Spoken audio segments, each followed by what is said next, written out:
यह यात्रा केवल एक स्थान की नहीं, बल्कि उस शांत धरा की है जहां मैं अग्रसर हूं पीलीबंगा की ओर।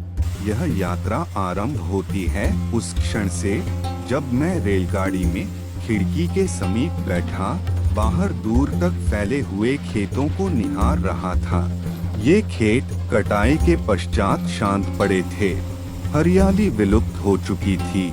इन सूने प्रतीत होते खेतों के बीच कहीं कहीं ईंट भट्टों से उठता धुआं मानो इस भूमि के परिश्रम और निर्माण की गाथा सुना रहा था।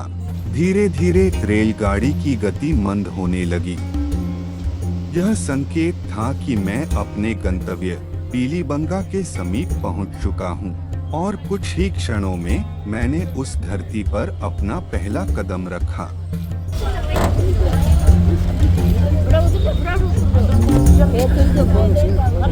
एक ऐसा स्थान जहां समय मानो शांत हो गया हो।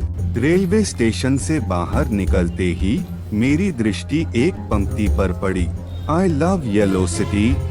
यह केवल शब्द नहीं थे, बल्कि इस नगर के प्रति स्नेह का एक सरल किंतु गहरा प्रतीक थे। हाँ जी सभी वही है ना सारों का। मैंने एक रिक्शा लिया और नगर की ओर प्रस्थान किया। शांत गलियों से गुजरते हुए मैंने देखा कि सुबह की हलचल अभी अपने प्रारंभिक चरण में थी। फल और सब्जियों की दुकानें सज रही थीं, परंतु भीड़ का कोई चिन्ह नहीं था। चारों ओर एक अद्भुत शांति थी जो इस नगर की पहचान बन चुकी थी।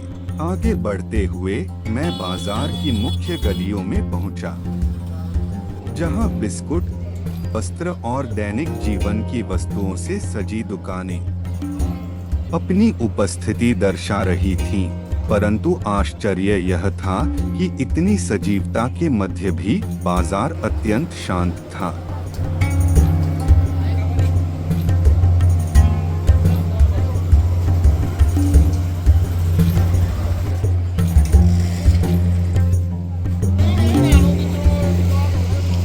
कहीं कहीं कोई व्यक्ति दिखाई देता और अधिकांश दुकानदार निःशब्द प्रतीक्षा में बैठे थे।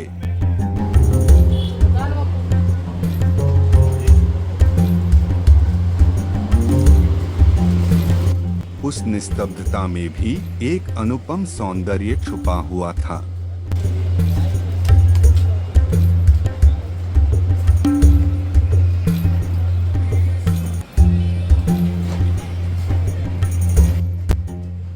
मैंने आगे बढ़कर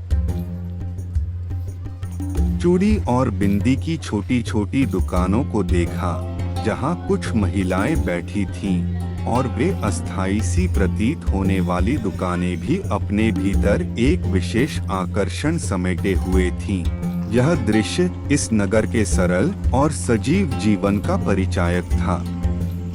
और फिर जैसे यह यात्रा आरंभ हुई थी, वैसे ही शांतिपूर्वक मैं पुनः रेलवे स्टेशन की ओर लौट आया। यह केवल एक भ्रमण नहीं था, यह उस शांति, उस सादगी और उस जीवन का अनुभव था जो बड़े नगरों की भीड़ में कहीं विलुप्त हो जाता है। कभी कभी किसी स्थान की विशेषता उसकी भीड़ में नहीं, बल्कि उसकी शांति में निहित होती है, और पीलीबंगा उसी शांति की एक जीवंत कथा है।